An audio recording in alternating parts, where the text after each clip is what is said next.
Assalamualaikum warahmatullahi wabarakatuh.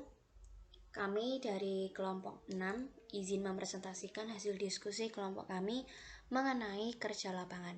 Sebelum itu, izinkanlah saya untuk memperkenalkan anggota dari kelompok 6.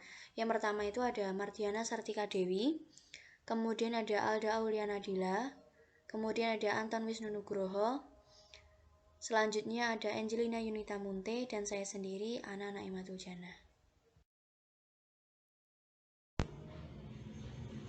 Untuk subbab materi yang akan dibahas di kelompok 6 ini mengenai kerja lapangan, yang pertama adalah metode studi kasus, yang kedua ada protokol analisis kualitatif, yang ketiga ada ground theory, dan yang keempat ada analisis protokol variabel.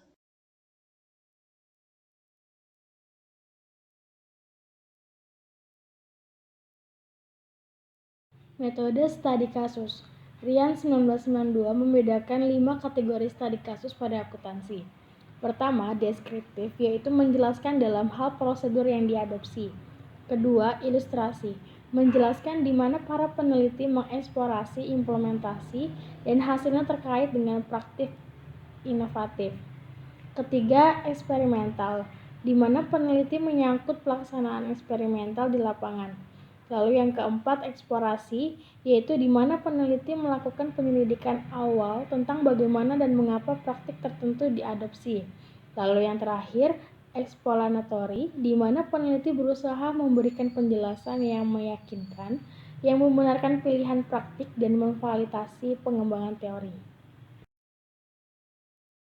Penerapan berbagai metode disebut triangulasi, yang menawarkan kesempatan untuk mengakses sumber yang berbeda baik untuk metode penelitian umum dan dengan metode yang berbeda. Triangulasi dalam metode yang menggabungkan penelitian yang berbeda. Triangulas antar metode yang menggabungkan hasil yang berbeda dari wawancara, survei, dan pengumpulan arsip data, dan dapat mencakup pendekatan kuantitatif dan kualitatif. Materi selanjutnya adalah tentang protokol analisis kualitatif. Dapat diketahui bahwa analisis kualitatif adalah proses analisis data yang tidak melibatkan angka. Jadi data yang diperoleh itu bersifat subjektif. Rata-rata analisis kualitatif itu menggunakan penelitian lapangan.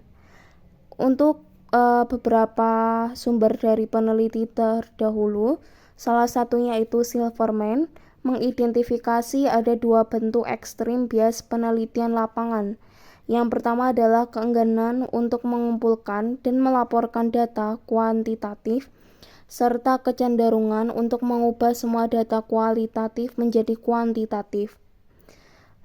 Selanjutnya, penggunaan protokol analisis sistematis yang dikembangkan oleh Miles dan Huberman mampu meningkatkan kepercayaan pada ketidakberpihakan analisis kualitatif karena yang pertama menyediakan rantai bukti dari transkrip ke hasil analisis, kedua memastikan bahwa semua kasus digunakan dalam evaluasi proporsi data, ketiga, mencegah eliminasi berbasis pewawancara yang dapat menimbulkan bias yang tidak diinginkan, serta menyediakan kerangka kerja analisis di mana hipotesis dapat diuji.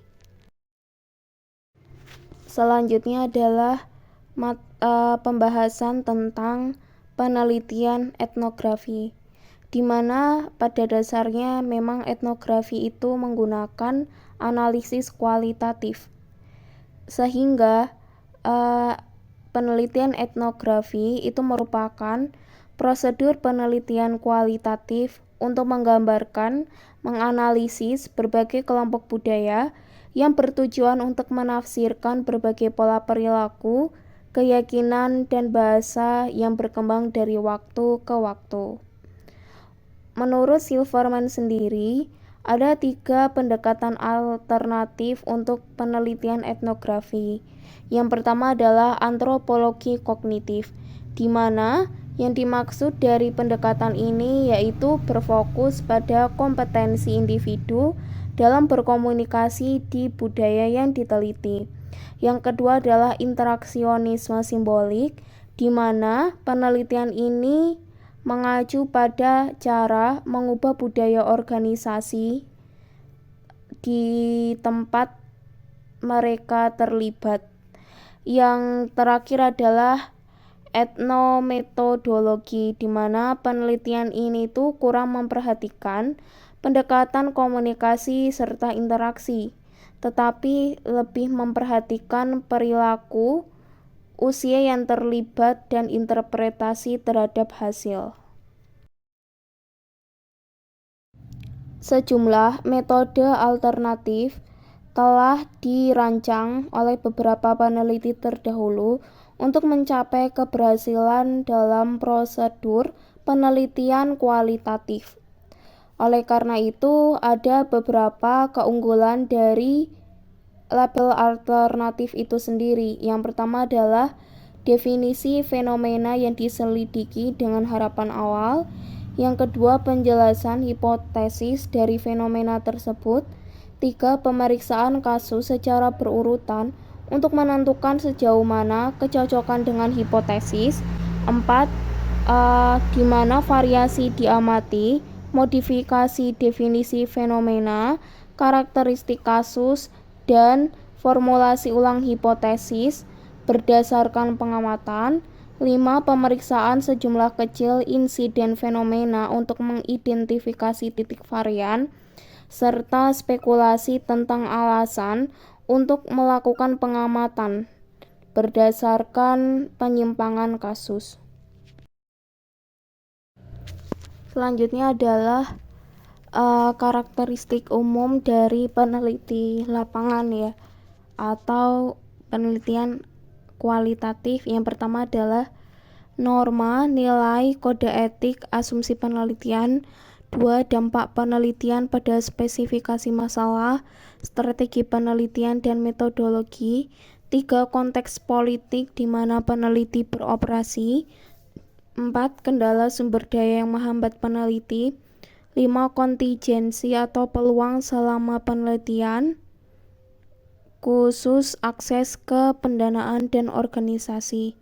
Serta di dalam penelitian lapangan itu telah menggunakan grounded theory, di mana metode ini populer di kalangan peneliti akuntansi, meskipun dalam penerimaannya oleh editor jurnal agak lambat.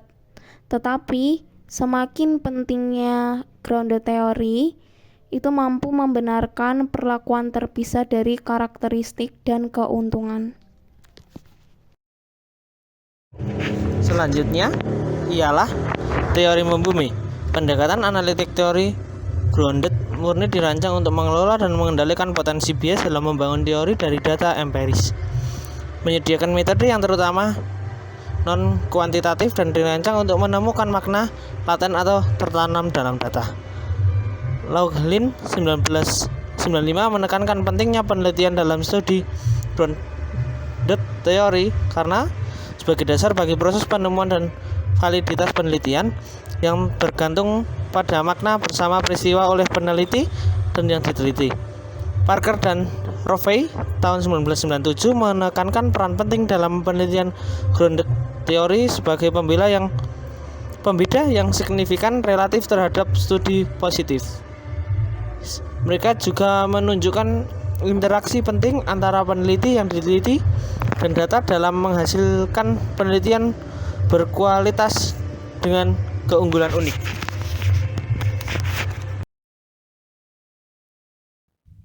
Analisis protokol verbal. Slovic 1969 memberikan dasar untuk penggunaan protokol verbal sebagai metode pengumpulan data dalam latihan penilaian. Subjek melakukan latihan di mana mereka berpikir keras merinci apa yang mereka lakukan dalam hal informasi yang digunakan dan cara penggunaannya. Sebuah tape recorder biasanya akan digunakan selama latihan. Isi dari protokol verbal ini memberikan dasar untuk pemetaan proses keputusan dan perilaku pemecahan masalah untuk setiap mata pelajaran. Diagram alir yang dihasilkan biasanya akan kompleks, dengan banyak loop umpan balik dan akan memungkinkan pengembangan algoritma kondisional untuk pengambilan keputusan. Analisis protokol verbal atau VBA jarang digunakan dalam lingkungan akuntansi. Ini memberikan peluang untuk menghasilkan kumpulan data yang sangat kaya, tetapi keterlibatan sumber daya yang sangat besar. Hanya satu subjek pada satu waktu yang dapat dievaluasi, dan peneliti harus memantau pelaksanaan latihan dan meminta subjek jika perlu untuk memastikan bahwa dia mempertahankan narasi yang konstan selama proses pengambilan keputusan. Baru-baru ini Anderson dan Potter 1998 menyarankan bahwa analisis regresi dan analisis protokol verbal adalah metode yang saling melengkapi, karena masing-masing berkontribusi pada pengembangan model dalam analisis perilaku pengambilan keputusan. Mereka mengembangkan model perilaku keputusan individu berdasarkan hasil analisis protokol verbal, tetapi perlu dicatat bahwa ukuran sampel mereka yang sangat kecil merupakan masalah umum di VBA. Hanya 4 individu ganda membuat sulit untuk menggeneralisasi hasil mereka. Kesimpulannya, di mana sumber daya tersedia untuk memperkerjakan lebih banyak subjek dan untuk mengevaluasi pertimbangan mereka secara rinci, VBA menyediakan sarana alternatif yang kuat untuk mengeksplorasi proses keputusan dan salah satu yang masih sangat kurang dimanfaatkan.